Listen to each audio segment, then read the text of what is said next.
Morning.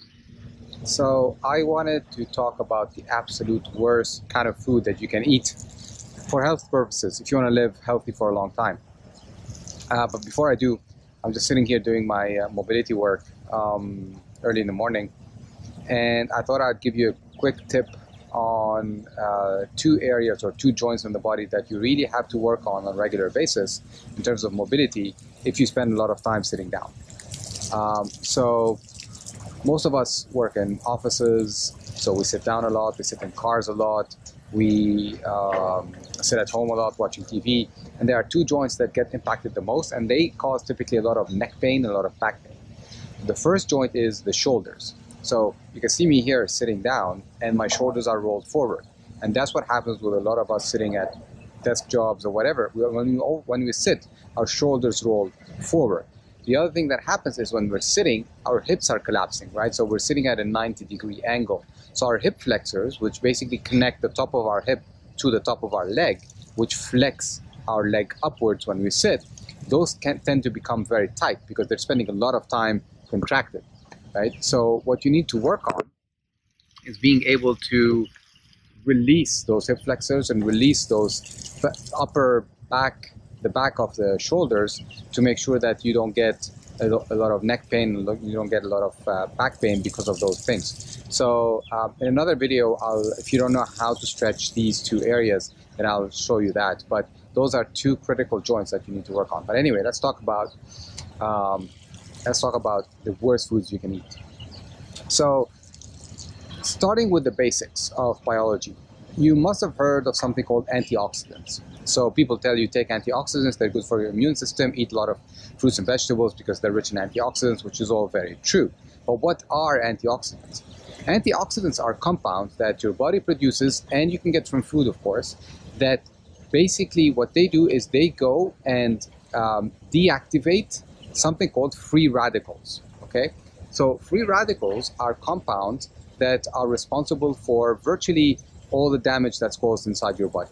So if you look at your body, and as somebody who exercises a lot or spends a lot of time in the sun, your body naturally produces something called free radicals. Now, free radicals are produced by the body in response to stress. And what happens is that those free radicals go around your body, and if they are not controlled, they cause all kinds of damage. So they will cause damage to the arteries, leading to plaque formation and cardiovascular disease. They will cause damage to the mitochondria, which is the power plant inside your cells, causing potentially cancer or other form of diseases. So, and they cause aging, they cause skin wrinkling when you get exposed to the sun too much. So all of these things are caused by something called free radicals. Free radicals are the absolute worst kind of things that circulate in your blood. Now, what your body does in order to fight those free radicals, it produces antioxidants, which is why actually exercise is good for you, because what happens is your body produces these free radicals in a small quantity. Your body responds by producing antioxidants. It's basically like a vaccine. So the more you do it within certain limits, the more your body produces more and more antioxidants. So your body is able to produce more antioxidants. It increases its ability to produce antioxidants, which is exactly what you want, which is why exercise is helpful. But when free radicals get completely out of control, they overwhelm your immune system, overwhelm your body's ability to produce antioxidants, and they start causing damage left, right, and center. They will cause, like I said, damage to arteries, leading to arterial disease and cardiovascular disease and heart disease. They will increase the risk of cancer. They will cause autoimmune disorders like joint problems and rheumatoid arthritis, and they could potentially lead to multiple sclerosis and Parkinson and Alzheimer, because they go around the body causing damage absolutely everywhere. That's what they are. That's what free radicals do. Now, there are certain foods that actually convert into free radicals and cause a release of free radicals, and we should avoid these foods as much as we can. Just like there are foods that are rich in antioxidants, which help you fight free radicals, there are foods that actually cause free radicals.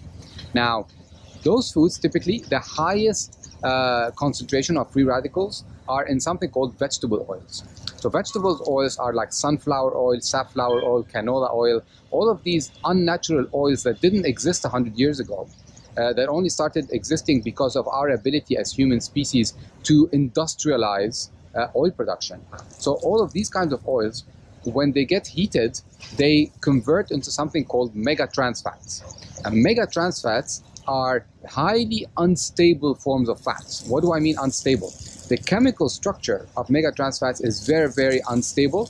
As soon as they are exposed to heat, which is what happens because they use them to fry foods. So as soon as they're exposed to heat, that structure deteriorates because it's very unstable.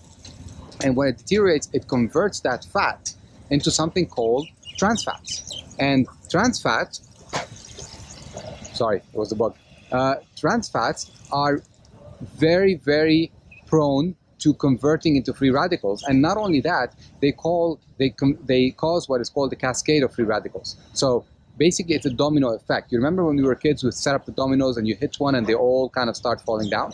That's what they do when it comes to free radicals. They start triggering healthy cells in your body to convert into free radicals, healthy compounds in your body, healthy molecules to convert into free radicals. So those oils, when you heat them up and you consume them, they transform into free radicals and cause other healthy molecules in your body to convert into free radicals, causing a cascade of free radicals that goes out of control, overwhelming your body's immune system and your body's antioxidant system from neutralizing those free radicals, and they go and cause around damage left, right, and center.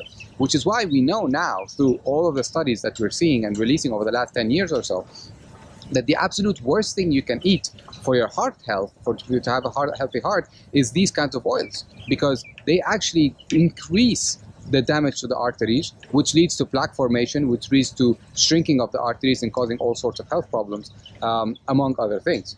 So I never touch these things. I look at a packet of food, if it has sunflower oil, safflower oil, canola oil, soybean oil, which are all called vegetable oils, I stay away from them as much as I can. And believe me, if you go for a month and a half avoiding these kinds of foods, you will feel a difference in your sleep quality. You will feel a difference in your immune system, the strength of your immune system.